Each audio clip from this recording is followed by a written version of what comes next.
Bab 5826. Setelah keduanya sarapan, Charlie pergi ke Hotel Shangri-La di New York.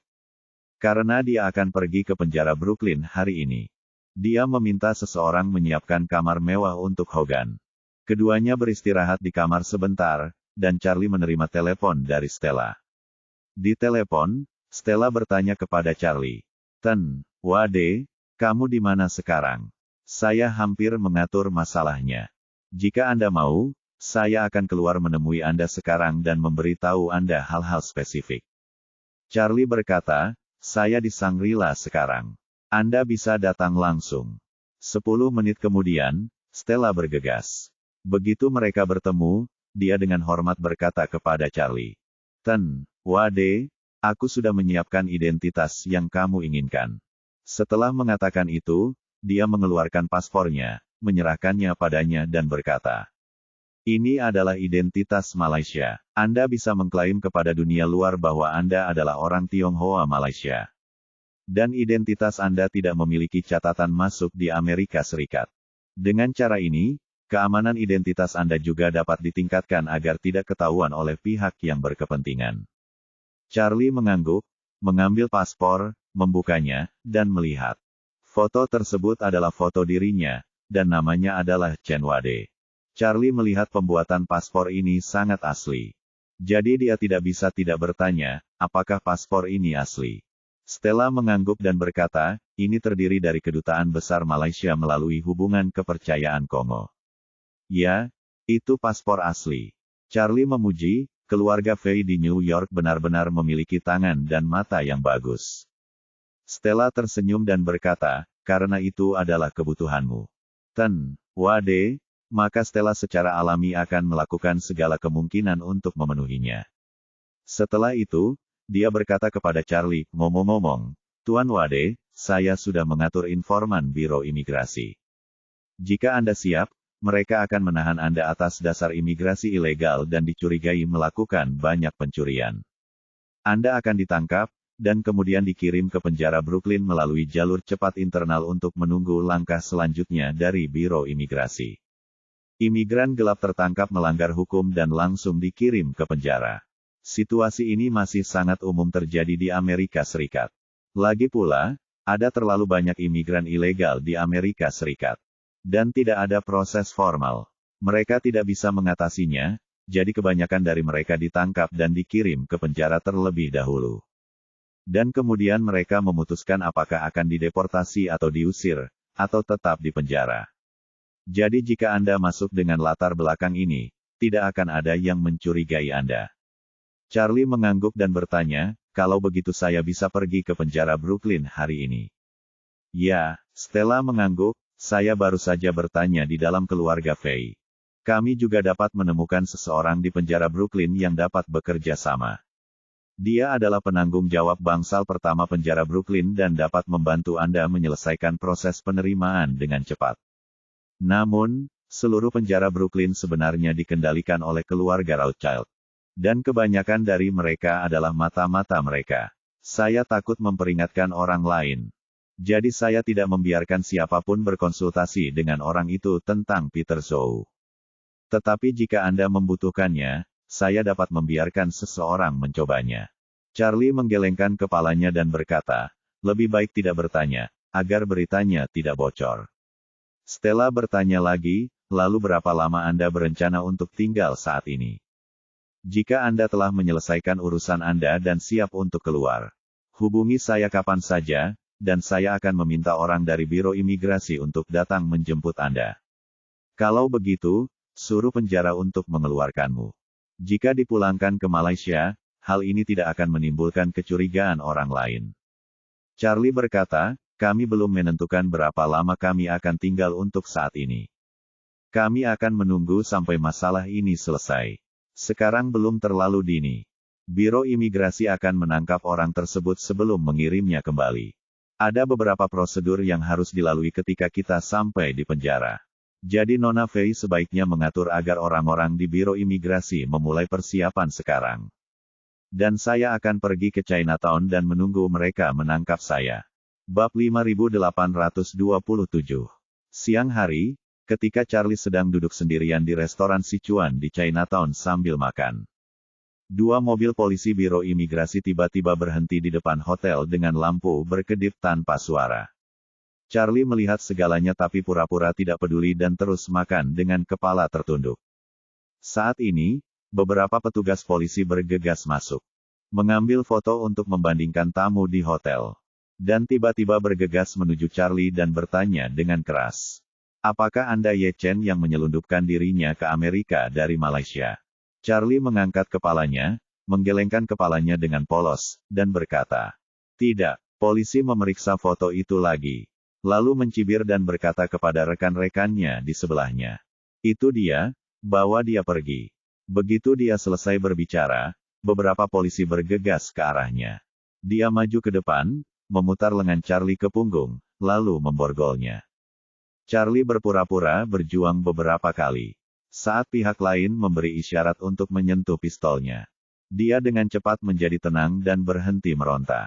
Polisi kemudian memborgolnya, membawanya keluar dari hotel dan memasukkannya ke belakang salah satu mobil polisi. Mobil polisi menderu-deru sepanjang jalan dan langsung menuju ke kantor imigrasi. Saat ini, petugas polisi tidak mengetahui apapun tentang Charlie. Mereka hanya mengetahui bahwa atasan mereka memberitahu mereka bahwa ada seorang imigran ilegal asal Malaysia. Diduga beberapa pencurian muncul di sebuah restoran di Chinatown, dan meminta mereka memanfaatkan kesempatan untuk menangkapnya. Setelah beberapa orang membawa Charlie kembali ke kantor imigrasi, mereka menyita paspor Malaysianya, ponsel tua yang tidak berharga dan uang tunai lebih dari $200 AS. Setelah memeriksa informasi identitas di paspor, Biro Imigrasi membenarkan identitas Ye Chen sebagai imigran gelap di Malaysia. Setelah itu, Charlie untuk sementara dimasukkan ke ruang tahanan Biro Imigrasi. Menunggu langkah selanjutnya, ketika Charlie datang ke ruang tahanan, setidaknya sudah ada 20 orang di ruang tahanan kecil. Orang-orang ini memiliki warna kulit yang berbeda-beda, dan masing-masing terlihat sangat dekaden dan ketakutan. Melihat Charlie masuk, orang-orang ini semua memandangnya. Kemudian, seorang pria Asia berjanggut lusuh bertanya kepadanya dalam bahasa Inggris dengan aksen yang kuat. "Apakah kamu orang Jepang?" Charlie menggelengkan kepalanya. "Saya orang Malaysia, orang tua saya orang Cina." Pria berpenampilan Asia lainnya dengan rambut pendek langsung bertanya dengan penuh semangat ketika mendengar ini. "Saudaraku, saya orang Tionghoa. Kami adalah saudara tiri." Charlie mengangguk dan bertanya, "Bagaimana kamu bisa masuk?" Pria berambut pendek itu tersenyum dan menertawakan dirinya sendiri. "Bagaimana lagi aku bisa masuk? Saya ketahuan selingkuh. Tidak punya identitas, tidak punya penghasilan. Orang-orang merampas segala sesuatu yang saya miliki di jalan. Saya tidak punya tempat tinggal ketika saya datang ke Amerika Serikat. Saya mendirikan tenda di taman setiap hari, dan tenda itu juga dicuri. Saya ingin mencuri sepeda untuk mengantarkan makanan, tetapi saya ditangkap polisi dan sekarang saya di sini." Charlie mengerutkan kening, "Anda masuk melalui kabel. Logikanya, Anda harus pergi ke Los Angeles. Yang mana lebih dekat ke Meksiko. Mengapa kamu datang ke New York?" Pria berambut pendek itu menepuk pahanya. "Saudaraku, kamu juga tahu hal itu. Apakah kamu juga masuk melalui kawat?" Charlie menggelengkan kepalanya, "Saya datang dengan perahu." Pria berambut pendek itu sedikit kecewa dan menghela nafas. "Lebih baik kamu naik perahu. Kamu naik perahu dari kampung halamanmu dan berkeliling selama beberapa bulan. Tidak seperti kami yang sedang menjalani proses ini, perjalanan ini sangat sulit. Tidak berlebihan jika dikatakan sobat, tidak berlebihan jika dikatakan bahwa aku akan kehilangan kulitku meskipun aku tidak mati." Saat ini, seseorang di antara kerumunan itu bergumam. "Sungguh sia-sia jika naik perahu dan berjalan di antrean. Setidaknya kamu harus berdiri di tanah sepanjang waktu. Anda mungkin harus berenang pada kilometer terakhir perahu. Ada lebih dari 60 orang di kapal itu, dan hanya setengah dari mereka yang berhasil mendarat. Sisanya tidak tahu kemana ombak membawa mereka." Ketika pria berambut pendek mendengar ini, dia mengecilkan lehernya dan menghela nafas. "Pokoknya, aku sangat menyesalinya. Tempat ini bukanlah surga di bumi. Ini hanyalah api penyucian di bumi. Agen pembohong memberitahu saya sebelum saya datang bahwa saya hanya akan mencuci piring ketika saya tiba di sini. Hanya dengan melakukan itu, saya bisa mendapat 7 hingga 8 ribu dolar sebulan. Ketika saya datang ke sini, di restoran Cina, 8 orang bergegas mencuci mangkuk. Setelah itu, dia berkata kepada Charlie, "Saudaraku, bukankah kamu bertanya mengapa aku tidak pergi ke Los Angeles?" Faktanya, Los Angeles lah yang pertama kali saya kunjungi. Setelah tiba dari Meksiko, rombongan besar dari kami bergegas ke Los Angeles terlebih dahulu. Setelah kami tiba, kami menemukan bahwa tidak ada pekerjaan dengan upah setinggi itu. Semua agensi penuh. Saya tidur di jalan di sana selama lebih dari 10 hari. Saya hanya bisa makan makanan bantuan setiap hari. Makanan bantuan hanya cukup untuk membuat saya kenyang sepertiganya. Kemudian saya tidur di jalan. Seorang pria yang saya temui mengatakan persaingan di Los Angeles sangat ketat. Mengapa tidak datang ke New York dan mencoba keberuntungan Anda? Charlie bertanya dengan rasa ingin tahu, jaraknya sangat jauh dari pantai barat ke pantai timur. Bagaimana kamu bisa sampai di sini? Pria berambut pendek itu terkekeh, saya datang dengan kereta api, itu sangat jauh sekali. Berkat mengikuti beberapa tunawisma Amerika, mereka berlarian di kereta sepanjang hari. Jadi kami mengikuti sampai ke New York, dan tangan kami kosong. Setelah datang ke New York, saya sangat menyesali betapa makmurnya New York. Di kota sebesar ini, selalu ada tempat untukku tinggal, bukan? Kemudian saya berpikir untuk mencari pekerjaan di Chinatown, dan saya menemukan pekerjaan. Mengantarkan makanan dari restoran Cina. Tapi saya tidak punya mobil, jadi saya tidak bisa mengantarkannya dengan berjalan kaki. Jadi saya mencoba mencuri sepeda, dan saya ditangkap. Charlie tersenyum tipis dan berkata, "Lalu apa rencanamu selanjutnya?" Pria berambut pendek itu berkata dengan sedih, "Bagaimana saya tahu? Tidak ada gunanya di penjara atas apa yang telah saya lakukan. Tidakkah kamu tahu bahwa penjara hampir penuh sesak? Jika imigran gelap melakukan pencurian kecil-kecilan, kemungkinan besar mereka akan dipenjara selama beberapa hari." Saya dibebaskan. Awalnya saya mengira mereka bisa memulangkan saya. Tapi ternyata mereka terlalu malas untuk mengurusnya sekarang. Setelah saya dibebaskan, saya harus tidur di jalanan. Saya harap saya tahu bahwa tempat ini benar-benar sampah. Saya akan terbunuh. Aku juga tidak akan datang. Bab 5828. Charlie mengangguk dan berkata, "Jika kamu dapat menemukan kesempatan, kembalilah ke Tiongkok." Pria berambut pendek itu menggelengkan kepalanya dan berkata, "Saya ingin kembali, tapi saya tidak punya paspor. Saya tidak punya uang, dan orang-orang ini tidak akan mendeportasi saya. Jadi bagaimana aku bisa kembali? Saya tidak bisa mengambil rute yang sama untuk pulang. Biaya perjalanan ini lebih dari 10,000 dolar AS. Charlie mengangkat bahu, kemudian Anda akan menemukan cara untuk menghemat lebih banyak uang untuk kembali. Pria berambut pendek itu hendak menangis. Saudaraku, aku baru saja menabung uang untuk waktu yang lama untuk datang ke sini. Dan membawa semua makanan yang belum pernah kumakan seumur hidupku sepanjang perjalanan. Jika saya menabung untuk waktu yang lama dan kembali lagi, apakah saya dirugikan? Charlie tidak bisa menahan tawa, dan bertanya kepadanya. Apa yang kamu lakukan sebelum datang ke sini? Aku, pria itu terkekeh dan berkata.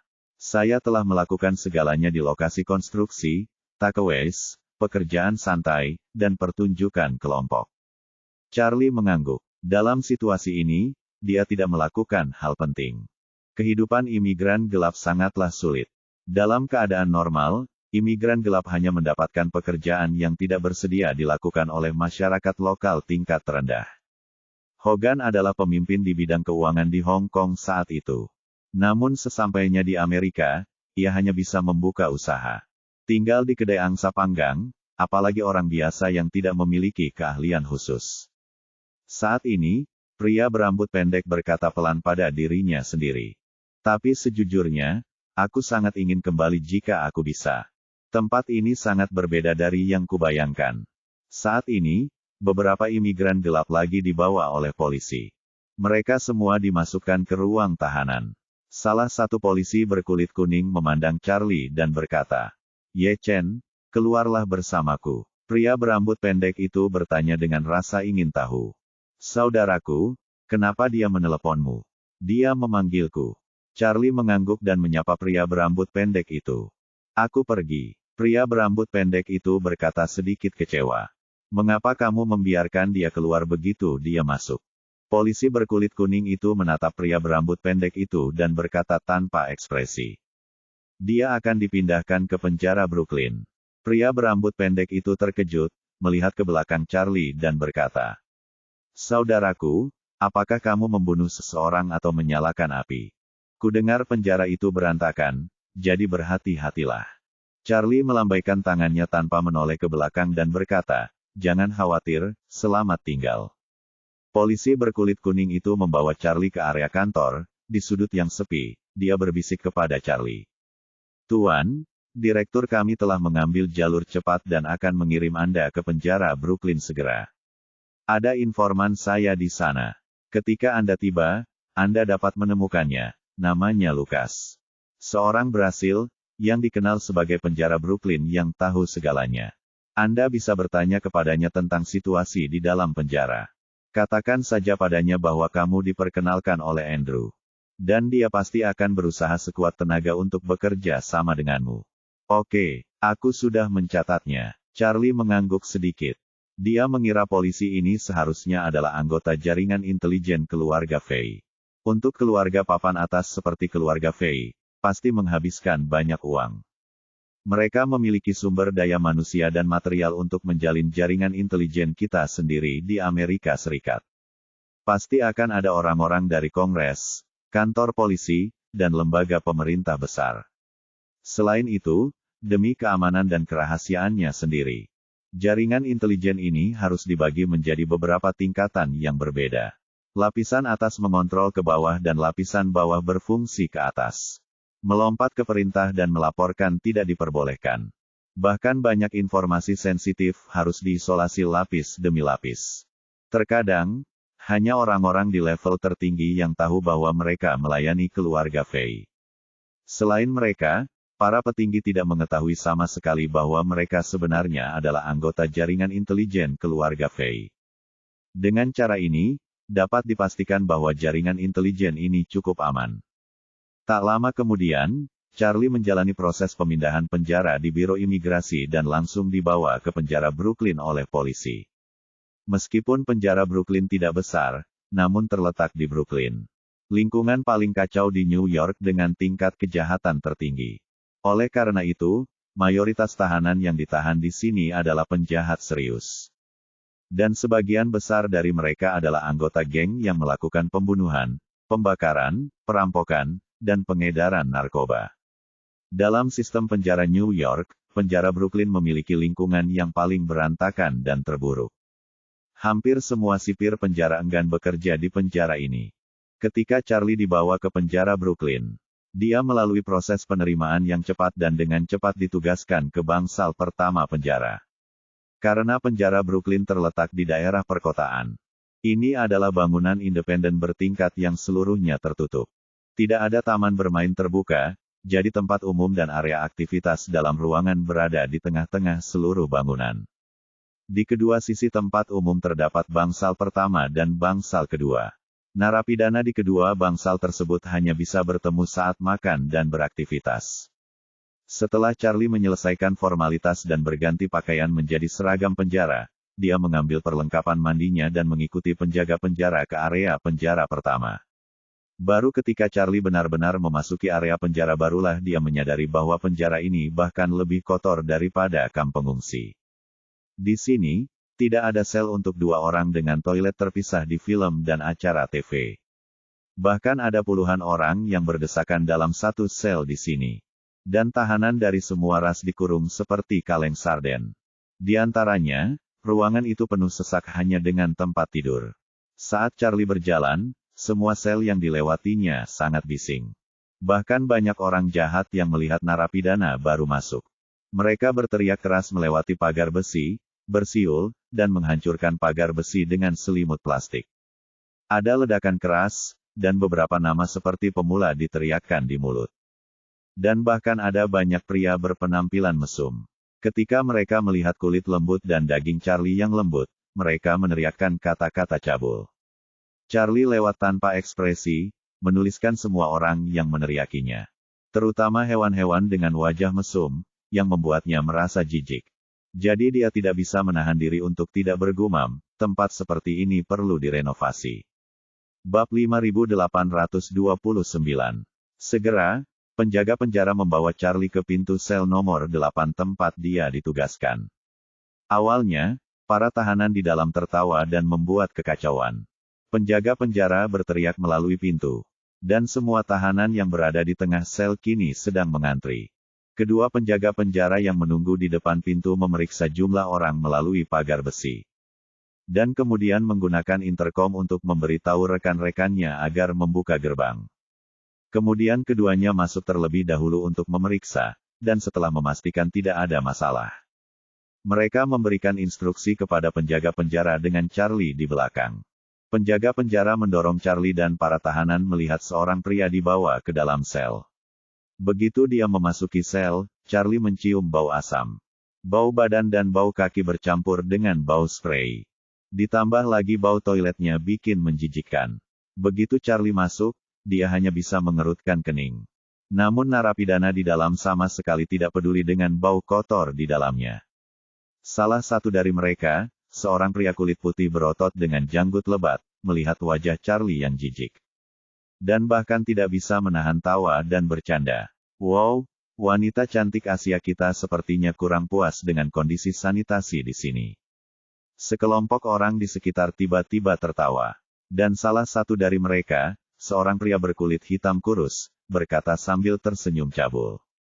Bos, orang ini sepertinya berkulit tipis dan dagingnya lembut.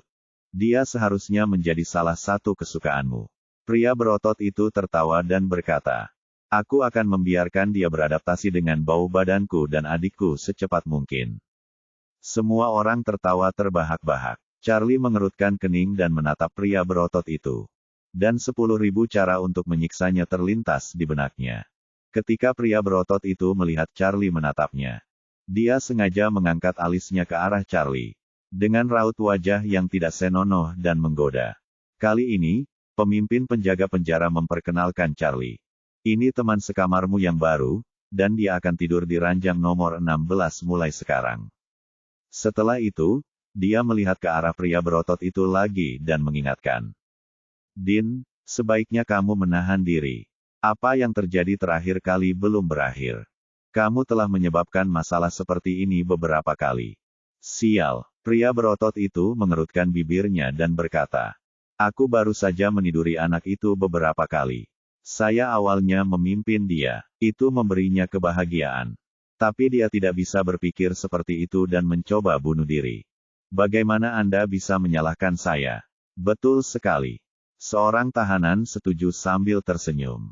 Bos menyukai dia, itu adalah berkahnya. Apa yang sulit untuk dipikirkan? Saat dia berbicara, dia terkekeh dan bertanya kepada penjaga penjara. Tuan, apakah anak itu sudah mati? Dia baik-baik saja. Dia belum mati. Dia masih dirawat. Penjaga penjara berkata dengan wajah gelap. Tapi, masih belum jelas apakah dia bisa bertahan. Jadi jangan buat masalah lagi untukku. Setelah mengatakan itu, dia melirik ke arah Charlie dan berkata kepada pria berotot bernama Din. Bukannya Anda tidak bisa melakukan beberapa hal. Hanya saja kamu masih harus melakukannya. Anda harus memahami skalanya dan tidak membuat masalah lagi bagi kami. Pria berotot itu terkekeh dan berkata, jangan khawatir, saya akan memahami skalanya. Penjaga penjara mengangguk, lalu mengabaikan Charlie dan berbalik bersama dua penjaga penjara lainnya. Lalu dia keluar. Kemudian gerbang pagar ditutup secara otomatis. Sekitar selusin orang yang masih mengantri tiba-tiba menjadi santai. Pria berotot bernama Din memandang Charlie dan mencibir. Hei, orang baru, izinkan saya memberitahu Anda aturan sel ini.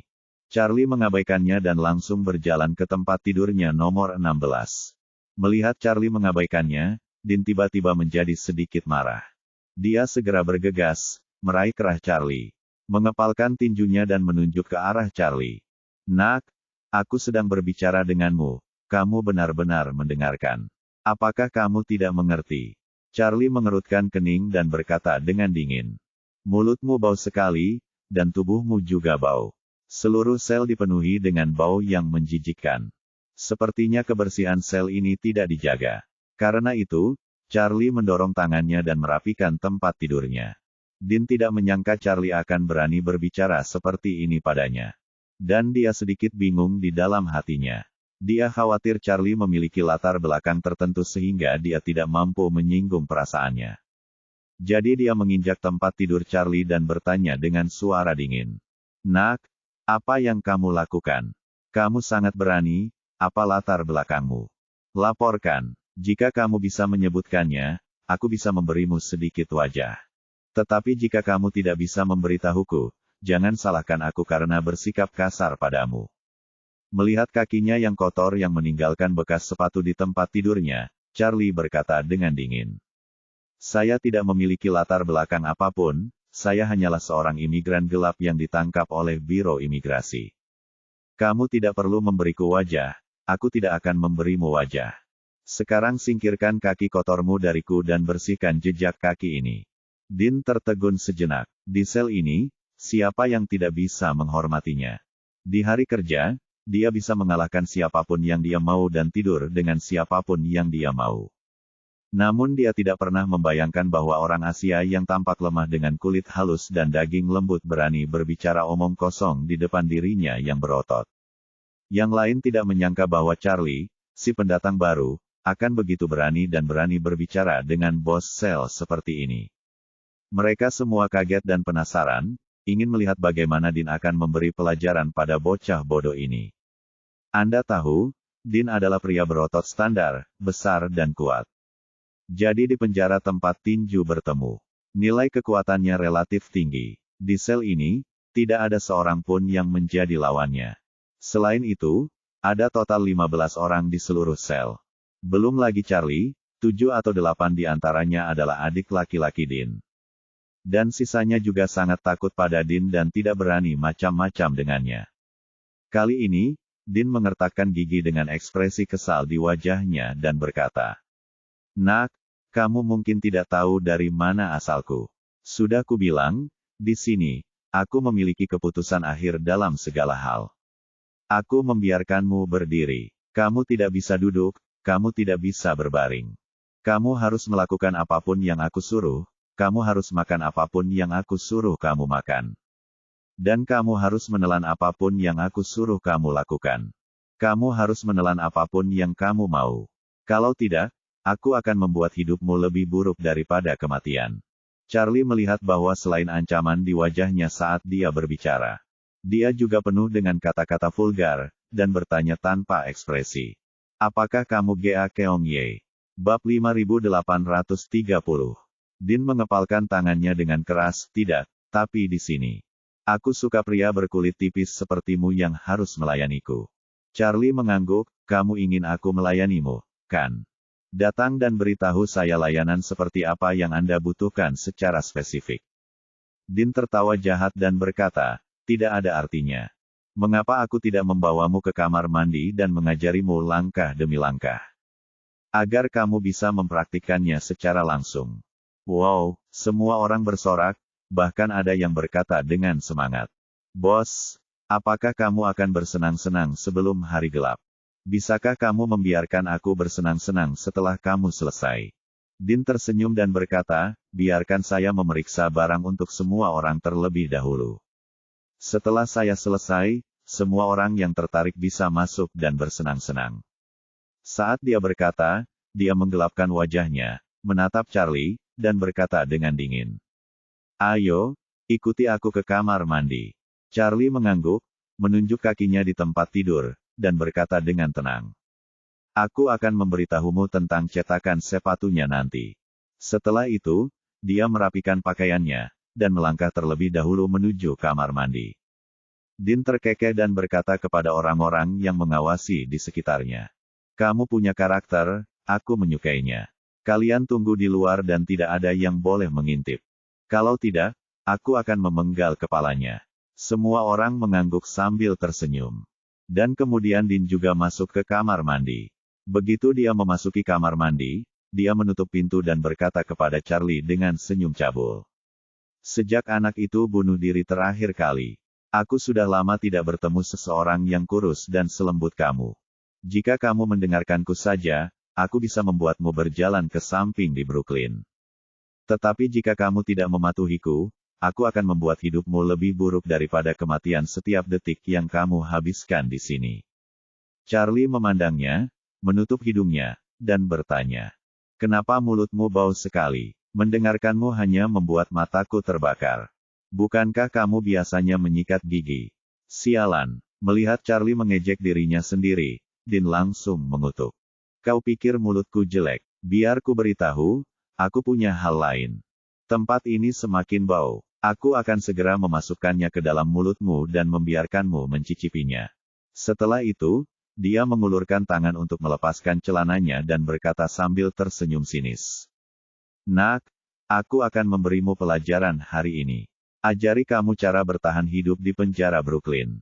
Pelajaran. Charlie mencibir, bagaimana kalau aku memberimu pelajaran dulu, kelas kebersihan. Setelah mengatakan itu, tangan kanan Charlie tiba-tiba bergerak secepat kilat menutup telinganya. Dia meraih lehernya dan menekan ibu jarinya dengan kuat pada jakunnya, hampir meremukkannya. Dean tidak menyangka Charlie yang kurus akan menjadi orang pertama yang menyerangnya. Dan dia tidak menyangka lengan Charlie, yang sepertinya tidak memiliki otot sama sekali, akan menjadi sangat kuat. Saat dia mencekik lehernya, otaknya seperti kekurangan oksigen dalam sekejap. Dan lehernya terasa sangat sakit, sangat menyakitkan hingga tubuhnya tidak bisa mengerahkan kekuatan apapun. Dia telah berlatih kebugaran selama bertahun-tahun. Dan arah kebugaran selalu menjadi kekuatan, yang sepenuhnya berkembang ke arah orang kuat. Menurutnya, kekuatan tubuhnya bisa menduduki peringkat 5 besar di seluruh penjara Brooklyn. Bagaimana dia bisa dihancurkan oleh pria Asia kurus? Dia menderita sakit parah di lehernya. Tidak peduli seberapa keras dia berjuang, dia tidak bisa mengendurkan jari Charlie sedikitpun. Dia tidak bisa bernapas sama sekali, dan wajahnya segera membiru dan ungu karena mati lemas. Dia ingin memohon belas kasihan, tapi dia tidak bisa berbicara sama sekali. Sorot matanya yang menatap Charlie telah berubah dari penghinaan dan kemalangan menjadi ketakutan yang mendalam. Charlie melihat ekspresi ketakutannya dan mencibir. Kamu masih belum yakin kalau mulutmu jelek. Sepertinya kamu tidak suka menyikat gigi sejak kamu masih kecil. Saat kamu besar nanti, kamu menjadi semakin kotor dan malas. Ayo, biarkan aku mengajarimu, bagaimana caramu membersihkan mulut kotor seperti milikmu. Setelah mengatakan itu, Charlie mengambil sikat toilet di samping toilet dengan tangan kirinya. Menjepit mulutnya hingga terbuka dengan tangan kanannya. Dan langsung menyikat sikat toilet yang kotor. Masukkan langsung ke mulutnya. Meskipun Dean sangat besar, namun salah satu otot dadanya hampir sebesar kepala orang dewasa. Tapi mulut orang ini tidak terlalu besar jika dibandingkan. Ketika Charlie memaksakan sikat toilet, yang tebal dan ditutupi duri keras, ke dalam mulutnya, 2 luka berdarah terbuka di sudut mulutnya. Dean tiba-tiba menggigil kesakitan, tapi Charlie tidak menunjukkan belas kasihan sama sekali.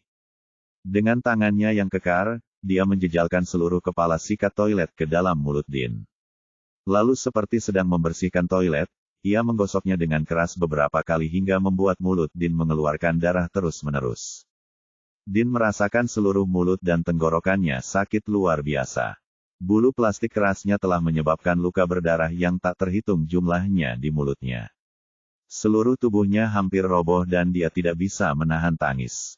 Dia ingin merengek mati-matian untuk menarik perhatian anak laki-laki di luar pintu dan membiarkan mereka masuk untuk menyelamatkannya. Namun, pintu kamar mandi telah ditutup sendiri. Mulutnya dipenuhi sikat toilet, dan tenggorokannya dijepit erat oleh jari-jari Charlie. Bahkan jika dia merintih putus asa, suaranya sama lemahnya dan tidak dapat didengar oleh siapapun di luar. Tanpa ada harapan untuk ditolong, Dean hanya bisa mengangkat tangannya ke atas kepala dengan susah payah. Berdoa kepada Charlie dengan mata dengan ekspresi sedih di wajahnya. Charlie menghentikan sementara gerakannya, meninggalkan sikat toilet di mulutnya. Dan bertanya kepadanya sambil mencibir, bukankah kamu baru saja mengajariku cara bertahan hidup di Brooklyn? Kenapa kamu menangis seperti perempuan sekarang? Apakah kamu tidak layak dengan ototmu? Dean terdiam, dan dia tidak peduli dengan penghinaan Charlie. Dan dia tidak bisa menahan air matanya. Dia hanya bisa menatap Charlie dengan mata lebih rendah hati, berharap Charlie akan menunjukkan belas kasihan. Tapi Charlie tidak menaruh simpati padanya. Dia mendorong sikat toilet lebih dalam dan bertanya padanya. Apa yang baru saja kamu bicarakan? Apakah kamu mencoba memasukkan sesuatu ke suatu tempat? Dean menggelengkan kepalanya ketakutan. Tapi Charlie melanjutkan. Hei, kamu tidak mengakuinya, kan?